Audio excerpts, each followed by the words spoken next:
Assalamu alaikum wa rahmatullahi wa barakatuhu. Bismillah wa salatu wa salamu ala Rasulillah. Amma ba'd. So today we're going to talk about history of the Muslim states, Islamic political and intellectual history. And we did cover already pre-Islamic Arabia or ancient Arabia, al-Jahiliyyah. And this is not a Sira course. So Sira is a separate course here at Mishkah University. So we are skipping over Sira and we are going right to the Khulafa Rashidun, right to the Islamic conquests and the fitna, al-fitna al-kubra. And this, of course, is lecture 2 in our series here. It's going to be 12 lectures altogether. أهلا وسهلا السلام عليكم يا طلاب العلم. So we're going to focus on, like I said, the Khulafa Rashidun. That is Abu Bakr, Umar, Uthman, and Ali.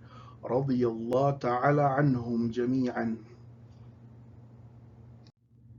And I'm going to have my camera turned off for the rest of the presentation here just so you can better see the maps and the text because it's quite a lot to go through here. So we have first Abu Bakr as-Siddiq radiyallahu anhu, and going over the four caliphs here, just a caveat is I obviously can't cover everything in just a 1 hour lecture, but as I taught last semester, the summer semester, we have a particular course on the history of the Khulafa Rashidun where we go way more in depth than this. It's 12 whole weeks just on the Khulafa Rashidun. But suffice it to say, I will have to summarize things here. So this is the Mukhtasar version. So Abu Bakr was elected caliph after the passing of the Prophet ﷺ, and he only reigned for 2 years. Remember that Abu Bakr was the same age as the Prophet ﷺ, so he was an old man already by the time he took over the caliphate. And his caliphate was bogged down in fighting, these rebels, these successionists. Most of them were led by false prophets, such as Musaylama al-Kadhab, or Sajjah, or al-Aswad al-Ansi, Tulayha, things like that. But not all of them were. So you have the Hawazin tribes, which kind of surround the area by Mecca Mukarramah, and the Hawazin, they just straight up didn't want to pay zakat no more. They didn't follow any particular false prophet or anything like that. The people who were following false prophets also did not want to pay zakat. Some of them even did not want to pray the 5 daily prayers. They basically looked at Muhammad as a king, and so when he died, they felt like they didn't have to follow anything related to Islam because they just thought that was the king's rules. They had all these misconceptions about religion and misunderstandings about religion. And they thought if they just made their own prophet, they could also ascend to political greatness. And, Musaylama al-Kadhab is associated with the area where the Kindite kingdom used to be in Al-Yamama, around modern-day Riyadh. And you can still actually go visit the grave site where you have all the shuhada of the Battle of Yamama. And Al-Aswad al-Ansi was like in southern Arabia, so you're kind of talking about maybe some sort of Himyarite or Saba'i pride that's going on there. So there was all these tribal things going on, remembrances of past kingdoms, and that's why I made sure to kind of go over that stuff last week as well. Those things constantly will come up throughout this course because Islamic history was very affected by Arab tribal politics, and even later on down the line, you had people who were what we would call nowadays non-Arab, but maybe they were like 3% Arab or something, and they would claim lineage back to a certain Arab tribe. And even though they didn't even speak Arabic anymore or anything like that, or didn't know Arab culture, so this stuff it plays a dynamic all the way even now in our contemporary period. It plays a dynamic, frankly. But anyways, not to get on too big of a tangent. So Abu Bakr as-Siddiq was known for Hurub al-Ridda, fighting the apostates, right? The apostate wars, if you will. And Khalid bin Walid, he, radiallahu anhu, he demonstrated military acumen, genius, in defeating most of Sajjah's troops in a surprise attack.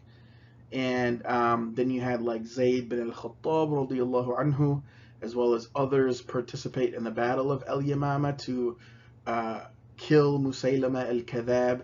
And it was a very bloody battle, which started outside the city. And then they kind of broke their way into the outer limits of the city, which was a garden, like Bustan.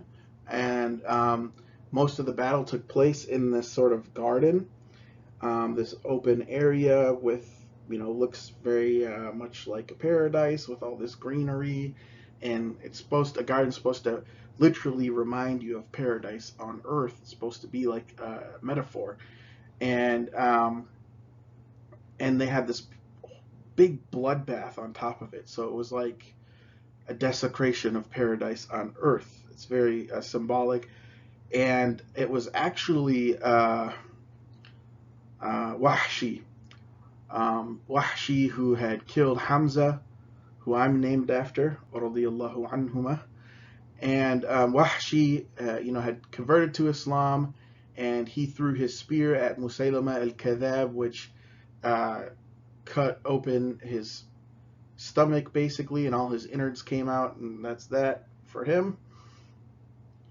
And so there were also many soldiers on his side that had surrendered, and Abu Bakr as-Siddiq, he made pretty quick, dealt with these apostates pretty quickly. It was kind of like chump change for him, so to say. And but a lot of the Hufadh had died, especially in the Battle of El Yamama. And so then Abu Bakr as-Siddiq decided we need to gather all the suhuf. Suhuf is plural for sahifa, and sahifa was basically like a object where some of the Quran was written down on it. So this was before the time of paper, and writing was very rudimentary. There was no Hamzas, there was no harakat, nothing was mushakkal. And so you just had kind of the rasm, or the basic skeleton or outline of the Arabic letters. Like the noon didn't have a dot, the ba didn't have a dot. It's just kind of the basic skeleton, right? And they would be written on objects like turtle shell or animal bone, or parchment, which would be animal skin that was treated for the purpose of writing, or it would be on papyri, which was made from date palms, different types of palms, and that's what the ancient Egyptians used to write on. But the problem with papyri is it doesn't last very long. It disintegrates very quickly, so there's not very much of it left to our contemporary time nowadays. And what we do have preserved of papyri, I mean, it'll disintegrate in your hands if you touch it. Like, it's extremely fragile, and it requires quite the expertise to deal with. In fact, you have people that they study papyrology. They're just specialists in it. So these suhuf, or these different sahifas, they were just kind of random objects at this point that the Quran was written on. And so they were being compiled and gathered by Abu Bakr, and eventually under the time of Uthman, it was made into a codex, what we would call today a book with a spine and everything like that. Um, and again, this would be parchment, so it's very expensive to make. You're talking about slaughtering like hundreds of goats just to make one book, one copy of the Quran. Um, Paper didn't come to the Islamic world until later, which we'll get to, around the time of Imam Ahmed, radiyallahu anhu.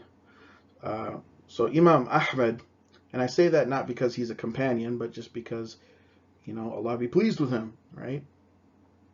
I suspect that the main reason that he wrote his huge musnad, big multi-volume book, was because he had access to paper.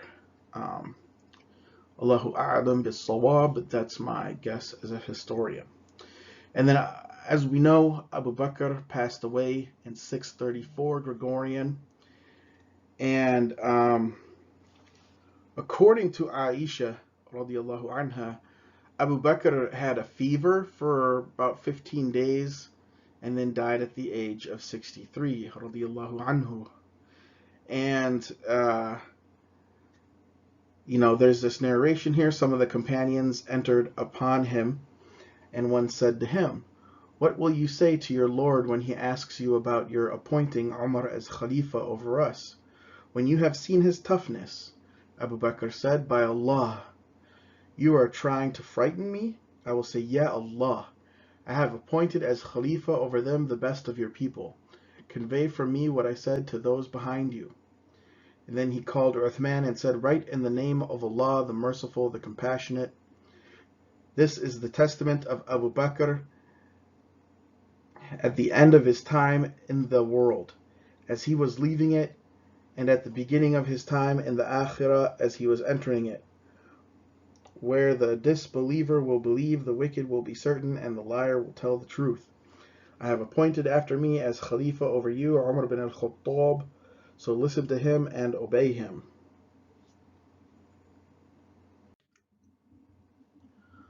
Umar bin al-Khattab radiyallahu anhu. So Umar bin al-Khattab, he became caliph right after Abu Bakr, and he swiftly rallied together the consolidated Arabian Peninsula to expand outwards. So all these, Arabs that just kind of really being unified for the first time ever in the history of Arabia, frankly, the history of the peninsula, they're being rallied together by Umar bin al-Khattab. He did ban the former apostates from participating, but those who had never apostated, they were allowed to join the Muslim army. They were all organized. Taxes were collected from all the different provinces in Arabia. And Umar wants to immediately expand. They saw Persia and Rome as a threat to them. Remember, you already had the Battle of Tabuk and Mu'tah during the time of the Prophet ﷺ, so already the Roman Empire was a danger.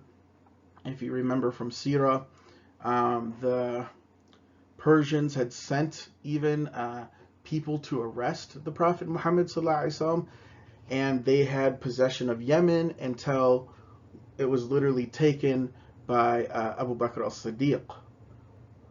So there is already an animosity that has been built between Byzantium, Sassanid Persia, and the Arabs now, right? It's the peninsulan Arabs, so to say. Because the Ghassanids worked for Byzantium and the Lakhmids were working for the Persians, right? And so he had Sa'ad bin Abi Waqqas radiyallahu anhu lead the battle of Al-Qadisiyah, and Al-Qadisiyah is around this area here, and it was a huge battle between the Muslims and the Persians, and the Muslims won, and the Persian general Rustam was killed. Said that he was killed during a sandstorm, and they found over 600 wounds on his body, things like that. So I mean, that they surrendered pretty quickly, and within one calendar year, they had conquered, dismantled and conquered the entire Sassanid Empire. And Khalid bin al-Walid, in the meantime, while the Battle of al-Qadisiyah was going on, he had conquered al-Ubulla, which is down in this part here, and then he went up to al-Hira, which is around this part here, and he had conquered both Ubulla and Hira, which was the Lahmid centers of power. And many of the Lahmid Arabs joined with the invading army here, the Islamic army. Many of them became Muslim. Some of them stayed as Christian and still joined the Muslim army nonetheless, probably for the possibility of getting war booty. And fun fact, Suhaib al-Rumi, even though he's called al-Rumi as a nickname, as an epithet, he was actually Lahmid in lineage. And his father was governor of al-Ubulla. And then Sa'd bin Abi Waqqas was over there in Iraq, busy with al-Qadisiyah. And then Abu Ubaidah bin al-Jarrah, radiallahu anhu, was sent over to the Levant, over to Sham, to conquer all of Sham, among others. And so when they were getting ready for this big battle, the Battle of Yarmouk, Khalid bin al-Walid had to leave al-Hira. And al-Hira, remember, is around this area, and Yarmouk took place around this area. And there was no direct route through the desert to get there. But what Khalid bin al-Walid did is that he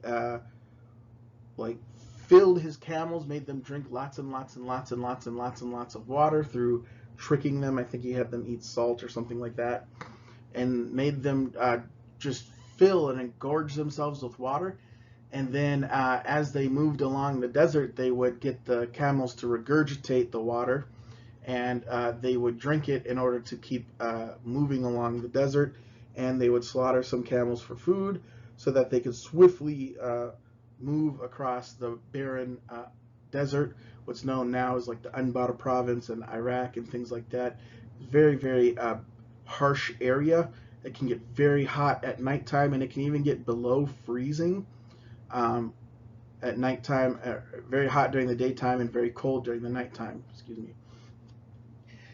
And so they were able, Khalid bin Walid was able to join Abu Ubaidah bin al-Jarrah, and they fought the Romans together at Yarmouk and had a very decisive victory, they cornered a lot of the Roman troops and even pushed them off a cliff. And it had a massive effect or blow psychologically to the Byzantine Empire and to Europe as a whole. You got to remember that the Roman Empire was essentially a Mediterranean empire. It stretched all the way from Spain over to Constantinople. It included all of this area here, the Levant, as well as Egypt and the rest of North Africa. So it expanded all the way around the Mediterranean. And after the Islamic conquests,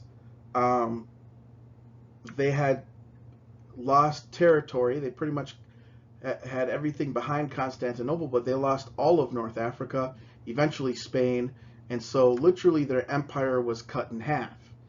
And that's where they started to have this distinction then between Europe and the rest of the world, or the East versus the West, which before it was the Mediterranean versus the Persian. And those were the two big ways that people identified themselves, right? Christians versus Zoroastrians. And now it was Muslims versus Christians, or Easterners versus Westerners. So it changed the way that Europe self-identified. And in the 18th year after Hijrah, there was a big plague, and we mean plague we mean bubonic plague, a ta'un, or Yersinia pestis is the scientific term. It fell upon the Levant. It's known as the plague of Amwas, or just Amwas, without the A after the M. And they say that at least 25,000 companions died in the plague. It also caused famine during Omar's reign, where Omar famously set the prices of goods in the market, like the price of bread, the price of flour and wheat and dates. He set the prices, kind of like a controlled market. And he also suspended had punishments for theft and things like that. So, there is authority to do that fiqh-wise in certain circumstances. In other words, Islam is not capitalist, but neither is it communist. It's its own thing, right? And this caused the Muslims to stop their advance. Abu Ubaidah, he had to stop his advance going because they were trying to head right to Constantinople very quickly, and destroy the Byzantine Empire just as quick as they did the Persian, right? But this plague had stopped them in their tracks, killed a huge number of the Muslim army, and Abu Ubaidah himself, radiallahu anhu, died in the plague, and Umar bin al-Khattab, radiallahu anhu, he even visited Jerusalem around this time, but he ended up leaving right before the plague hit, from what I understand. And besides his economic policies because of the famine, he also set up a stipend system for the companions. So basically, depending on how early they converted to Islam, if they were from al-awwaleen as-sabiqeen, they would get the highest amount of money. If they converted later on, they would get less. The muhajirin got more money than the Ansar, and people who participated in Badr got more money than others, and things like that, right? So there was this kind of gradation to the stipends based on your merit or your sacrifice for Islam. And at the same time, Amr bin al-As, he conquers Fustat, which later became known as Cairo during the Fatimid dynasty, which we'll get to later. And so you have to keep in mind here that these Muslim Arabs, along with non-Muslims and fighting alongside them, they conquered the Middle East very swiftly, very, very fast.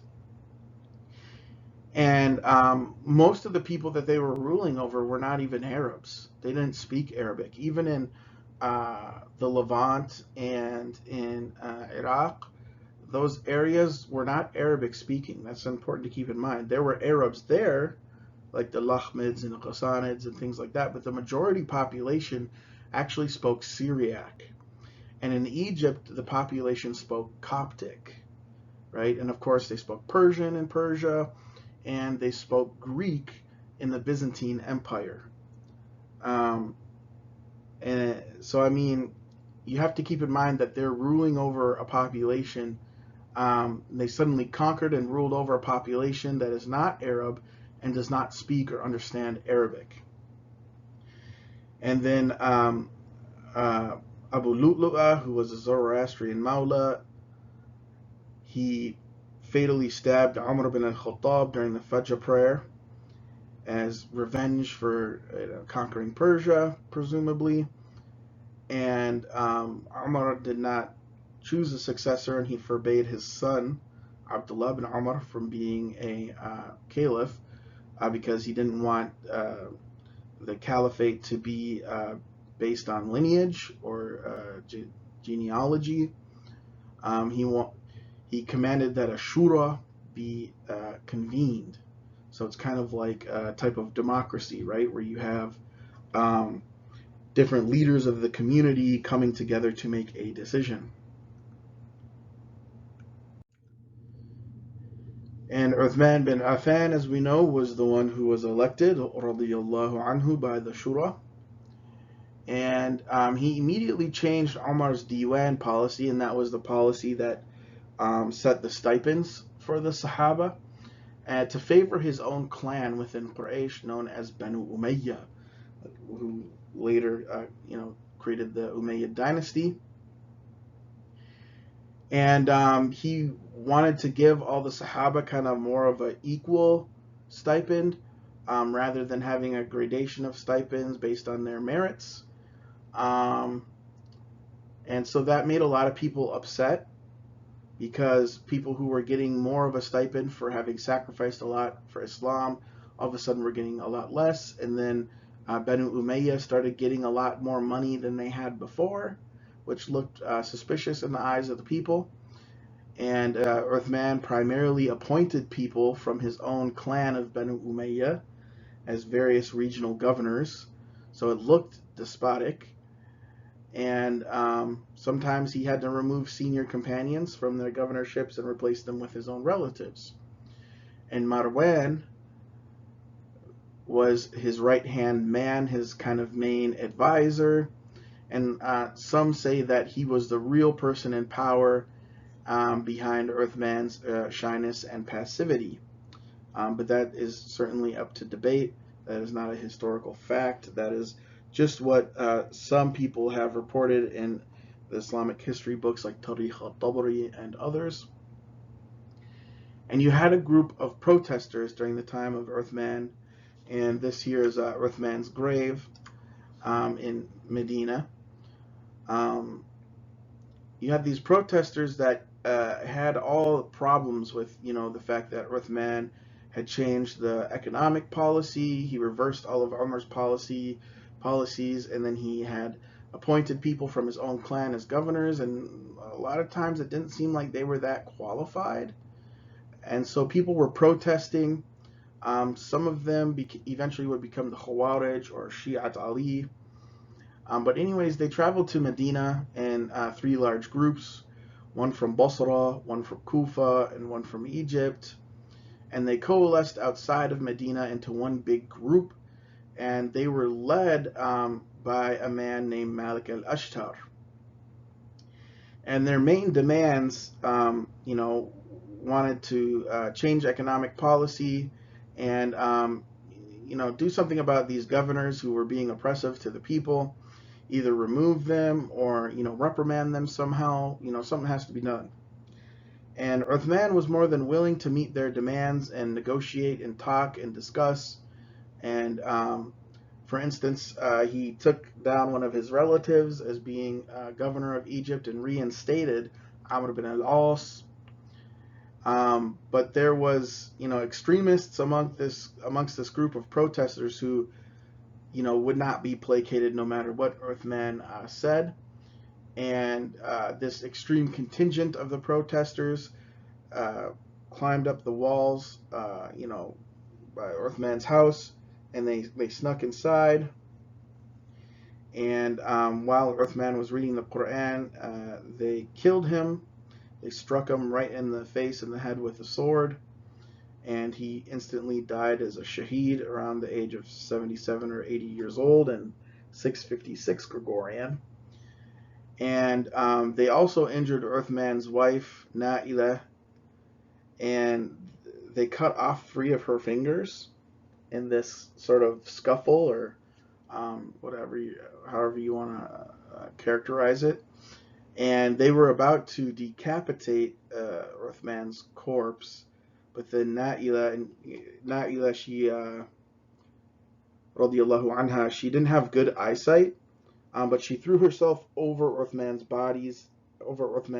body, and the murderers left. But because she had bad eyesight, she couldn't identify them. She didn't know who they were. When you get to the age of like your 70s and 80s, probably you got cataracts, probably you got something like glaucoma, or whatever different types of eye problems that you get with old age, right? Some people just get nearsighted. But anyway, she could not see who the attackers were. And this Orientalist, Madelung, he's got kind of this cool characterization here that I like to use. He said, Deserted by all but his wife, Uthman faced the inevitable end at peace with himself. Yet he must have felt that he himself had to bear a large share of the blame for the disaster. The cancer in the body of the caliphate, which he had nurtured and proved unable to excise because of his doting love for a corrupt and rapacious kin, destroyed him. It was to continue to grow and sweep away Omar's meritocracy. That's talking about his diwan policy there of the stipends. Muawiyah would later realize all of the protesters' worst fears by creating a traditional despotic kingdom in the fashion of the Byzantines. Actually, is more like Yazid bin Muawiyah, and Marwan bin al-Hakam. Marwan, who was the right-hand man of Uthman. They became the Umayyad dynasty. And Ali bin Abi Talib, karramallahu wajhahu, a lot happened during his caliphate, a lot of very controversial things, so it's going to be a little bit more here going over Ali in particular. We're going to focus on him a bit longer than the others because of that. So this guy Malik al-Ashtar, who we had mentioned before, was the leader of these protesters, extremist contingent of whom killed Uthman radiyallahu anhu. Malik al-Ashtar first pledged allegiance to Ali bin Abi Talib, gave him bay'ah, and then the veterans of Badr gave bay'ah to Ali, and then Talha and Zubair gave bay'ah radiyallahu anhuma, with the promise that Ali take retribution, qisas, upon the murderers of Uthman, which Ali agreed to. But if you remember, they don't know who they are. Uthman's wife was nearly blind and could not identify them. And Ibn Sa'd, who has the famous Tabaqat al-Kabir or Kitab Tabaqat al-Kubra, he reported that Sa'd bin Abi Waqqas, who was, remember, in charge of the Battle of al-Qadisiyah, did give the Pledge of Allegiance to Ali, as well as Usama ibn Maslama and Zayd bin Thabit. Some other historians said that they didn't, but I trust Ibn Sa'd on that. And the vast majority of Ansar pledged allegiance to Ali. But the fact remained that Ali had a large support from these protesters. And these protesters, don't know which ones, got Uthman murdered essentially, and were creating all kinds of strife and chaos in Medina of various sorts. And so to a lot of the Qurayshis there, from the tribe of Quraysh, looked at this very suspiciously. All of a sudden, Uthman's dead, and the people allegedly who killed him are all now following Ali, and then all of the Ansar are following Ali. Something doesn't seem right, is probably what they were thinking. So many of the clans of Quraysh did not support Ali and did not give him bay'ah. Abdullah bin Umar and Aisha did not consider Zubair's and Talha's pledges as a real shura. Because remember, the precedence with Umar was that a shura should be held, right, with Umar. So they were thinking, okay, we should do another shura, but that didn't exactly happen because of the chaos of these protesters. It just wasn't quite possible. And so basically Abdullah bin Umar told Ali to fear God and not jump upon the rule of the community, ummah, without a consultation, mushawara, which is from the word shura. And then he left to Mecca and joined the opposition to Ali with Aisha. So Aisha and Abdullah bin Umar started to rally the people to opposing Ali. Zubair and Talha went back on their bay'ah and also joined with Abdullah ibn Umar and Aisha. So you had this kind of coalition going on. They recruited people from both Medina and Mecca to fight and oppose Ali's caliphate, which, like I mentioned, they deemed wrongly elected. There wasn't a proper shura. And so they fought Ali in what became known as the Battle of the Camel, Ma'arika al-Jamal. And so the green line here represents Ali and his supporters' journey over to Iraq. They were trying to reach Kufa, but they didn't quite get there. And then this red line here from Mecca, that one starts at Medina, this one starts at Mecca. The red line here shows Aisha and her followers. They were basically following Ali parallel to catch up to him before he got to Kufa and could get more support. And they did. They caught him before he could get to Kufa, and this battle of the camel ensued. And it's said, reported by some, that Marwan bin Hakam, who remember was Uthman's right-hand man, had been part of Aisha's army. And during the chaos of this battle outside of Basra, Kufa, he killed Talha intentionally for reasons unknown. Publicly, he stated he wanted to get revenge for Uthman, but probably he was trying to get, remove a rival to Umayyad rule, because it was clear that Marwan had some sort of political aspiration, and Talha was a candidate to be caliph. Some were going to give bay'ah to Talha, but that didn't end up happening. So he probably saw him as a political threat that needed to be taken care of. Other reports narrate that Marwan, when Uthman was killed, Marwan had left and joined Muawiyah in Syria, in Damascus. So it's not quite clear where Marwan was. Or maybe he did both. Allahu a'lam bis-sawab. And then Ibn al-Zubair, he was part of this group here. He was, Zubair's son, and he was fatally wounded, but did survive. So he had some sort of big wound that normally would kill somebody, but he did survive. And his father, Az-Zubair, was killed in battle, and Ali ordered his soldiers to hamstring the camel, and that's what that picture is depicting there. And the hamstrings is the muscles in the back of your legs, that, from your pelvis to your knee in the back there. If you cut those, you will fall down. And so to hamstring the camel means to cut those muscles, and then the camel thus falls down. And this was the camel that Aisha herself was riding. And once they did that, the battle was essentially over. Aisha had taken an arrow to the upper arm, but the injury was minor. Other than that, she wasn't injured. And at the end of the battle, Ali said, no one turning his back shall be pursued. No one wounded shall be killed, and whoever throws away his arms is safe. So he allowed people to surrender and essentially go home. It took a lot of them a little while before they left the area and would return to the Hijaz. After this battle, Ali is known to have visited Aisha there. But that's essentially what happened with the Battle of the Camel. And so you have this little map here.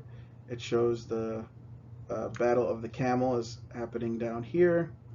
And then you have the Battle of Safin that we'll get to, that happens over here in Syria.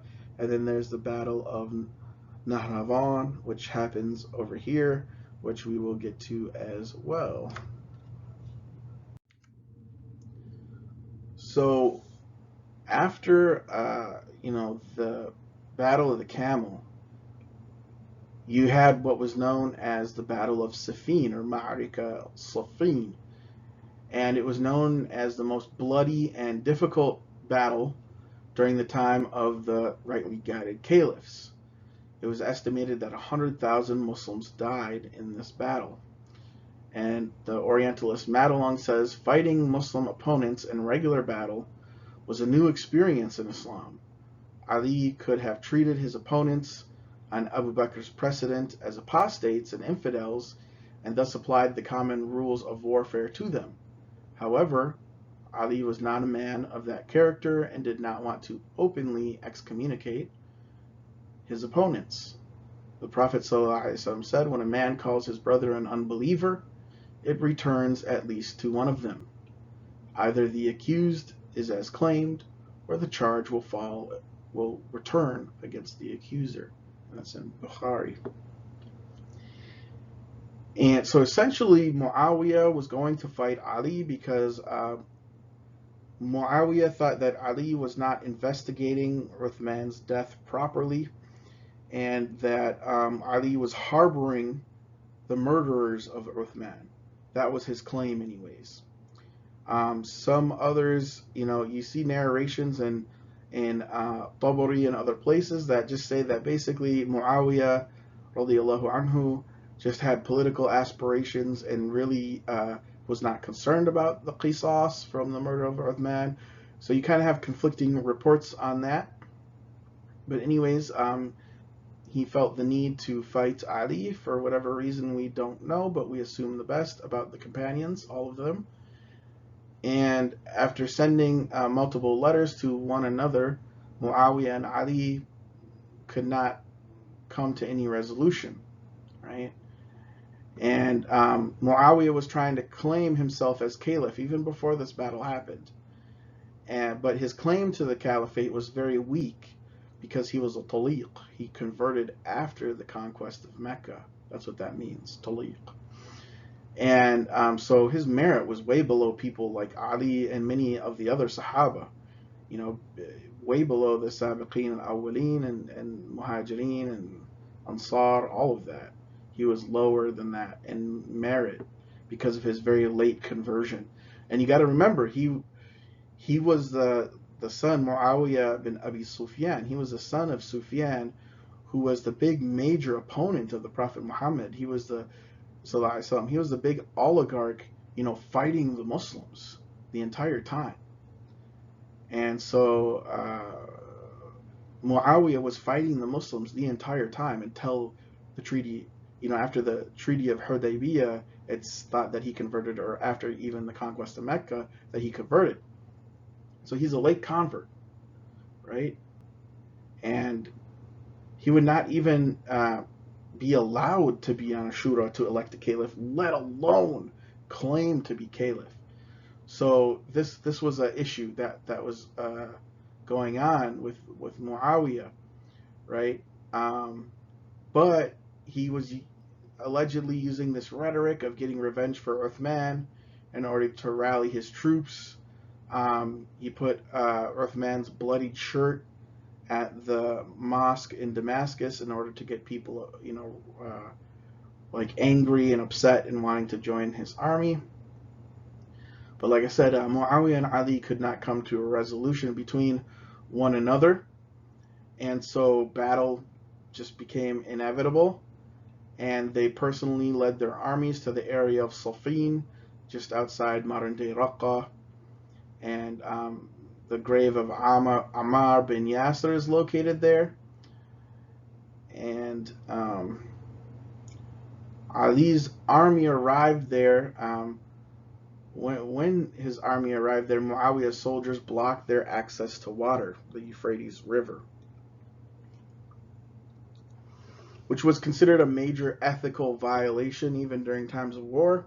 You're in the Arabian Peninsula and even up in the Levant there, water is hard to come by, and that's considered a basic human right.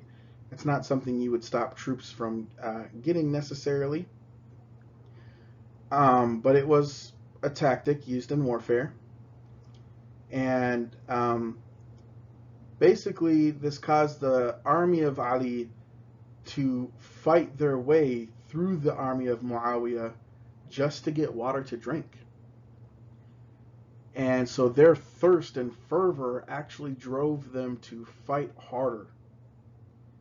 And there was daily skirmishing until the 19th of June, 657 Gregorian, in which a truce or a ceasefire was called in order to arbitrate by the book of Allah, or tahkim, bi kitabullah. And so Muawiyah's soldiers tied Qur'ans to their spearheads, Ra'us al-Ramah, and they demanded arbitration by the Qur'an. So Ramah, it actually is more like pikes, like they're very long spears. And so they had these Qur'ans tied to it, or presumably what were suhuf, like sahifas, like parts of the Qur'an, not the entire Qur'an, because there weren't very many around that time. And put them on top of these pikes, so they were very high up in the air, and they demanded arbitration by the Qur'an. And some said that Muawiyah did this basically just to kind of buy some time so he could resupply his army, gather reinforcements, and then destroy Ali's army. Regardless, Ali wanted to negotiate, and it ended hostilities, and Ali wanted to go back to Iraq and kind of resupply his army, recruit more people, and so that's essentially what he did.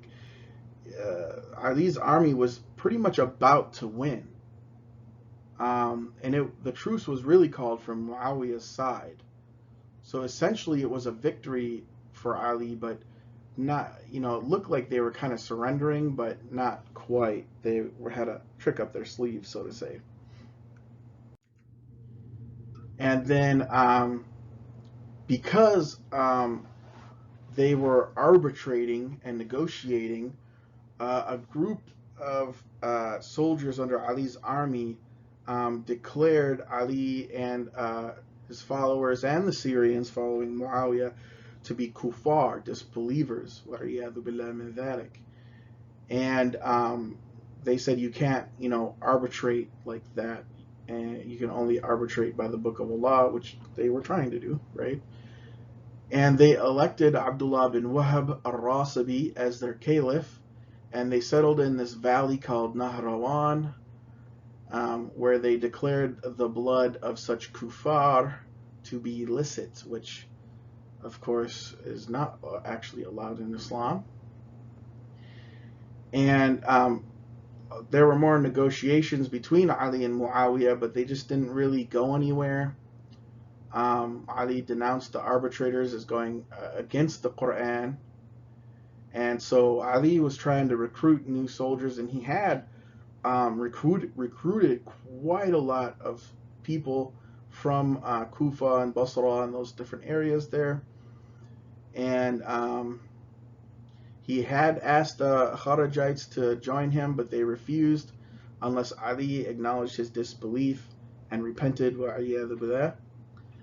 And Ali was counseled by his advisors to defeat these secessionists or Khawarij first before going and fighting with Muawiyah, because if he went back to Siffin, they could flank him from behind. These Khawarij could flank them from behind. So they had to deal with these Khawarij in Nahrawan, which was this big kind of dried up riverbed valley area.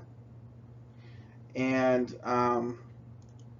the Khawarij were not very strong. And so Ali went to go and fight with them because they were slaughtering innocent Sahaba and bystanders, like Abdullah bin Khabab. So remember Khabab bin al-Arat? He was one of the Mustad'afun, one of the weaker companions who was tortured quite a lot. So his son Abdullah was killed by these Khawarij there in Nahrawan. And so that really kind of stirred Ali to go deal with them. The Kharijites had about 2,800 fighters, and Ali had approximately 15,200 fighters. And the majority of the Khawarij were completely massacred. I mean, it was like a piece of cake for Ali's army to deal with. Essentially, they were just slaughtered. It wasn't even really a battle. Um, and some reports say that there was only 9 survivors from the Khariji side. And so Ali's army went back to Kufa to resupply. But these 9 survivors became the religious leaders of the Khawarij. And they plotted to assassinate all of the various Muslim leaders who they considered disbelievers. And so there was a coordinated assassination attempt on Ali, Muawiyah, and Amr ibn al-As, who was in Egypt. So Muawiyah and Amr ibn al-As survived. Those assassination plots were thwarted. But Ali was attacked and killed during the Fajr prayer. He was struck by a sword that was poisoned in the forehead by this Khariji who was survived the battle of Nahrawan. His name was Abdurrahman bin Mujim, and Ali survived for 2 days and then died. According to Sunni sources, he didn't appoint a successor, but it was just the people just basically accepted his son as the successor. And so essentially with the death of Ali radiallahu anhu, Muawiyah then took over the Islamic empire as Amir al-Mu'mineen. So Muawiyah radiallahu anhu at that moment takes over the caliphate, and that is the beginning of the Umayyad dynasty. You have Muawiyah, Yazid bin Muawiyah, the grandson, I forget the name off the top of my head right now, and then after that Marwan, the same Marwan who was the right-hand man to Uthman, becomes caliph, and most of the, pretty much all of the Umayyad rulers or Khalifas after that were related to the Marwanid side of the Umayyad clan. So that is basically the Khulafa Rashidun in a nutshell. Those are the main big political and intellectual events that took place. Like I said, I couldn't cover everything in 1 hour, but with that, I will bid you adieu. Assalamu alaikum wa rahmatullahi wa barakatuhu.